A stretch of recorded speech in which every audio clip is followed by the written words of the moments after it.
নবমী নবমী নবমী নবমী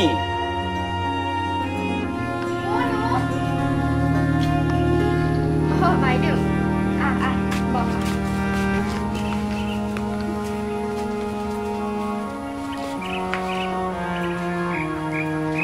কি যে গৰম দিছে নহয়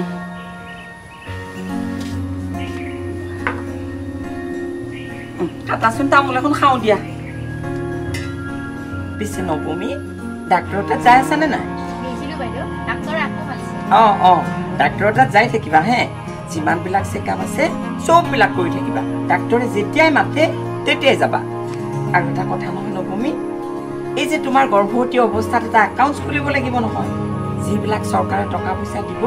সকলোবিলাক এই একাউণ্টত জমা কৰিব লাগিব সকলোবিলাক পইচা আহি একাউণ্টতে সোমাব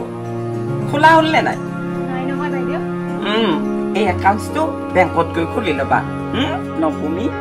আইৰণ টেবলেটবিলাক খাই আছা নহয় আইৰণ টেবলেটবিলাক খাই থাকিবা হা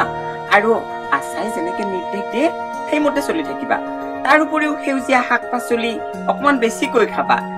তাৰ মাজতে কলডিল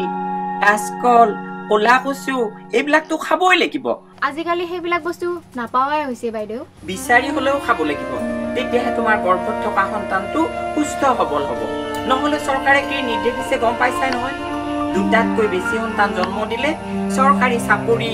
আৰু ইলেকশ্যন খেলাৰ পৰাও বঞ্চিত হ'ব লাগে গতিকে গৰ্ভৰ পৰা আমি সন্তানক যিহেতু দুটা সন্তান জন্ম দিব লাগিব সিহঁতক সুস্থ সবল কৰি আৰু জন্ম দিবই লাগিব বুজিছা গতিকে তুমি এই ক্ষেত্ৰত সাৱধান হ'ব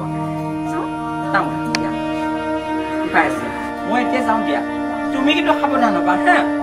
আহোঁ দিয়া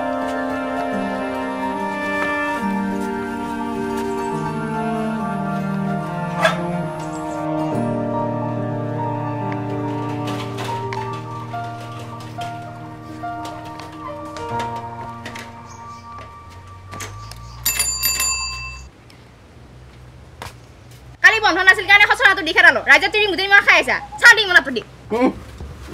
মুদিৰি খাব বুলি কৈ পাইছা এই গেলা গৰমত ৰামহী বজাৰ পৰা মই মৰবা আহিছো তই চালি বেটি মোক কি বুলি ক'লি বইভা দিবি চাৰি ভাল মাত পাম চাৰি হা তই মোক কি বুলি ক'লি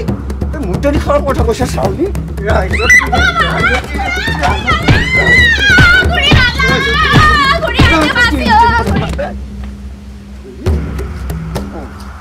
ঘৰৰ ভিতৰত মানুহৰ ভিতৰত কি যায় মোৰ ঘৰৰ ভিতৰত মাংস আছে তাই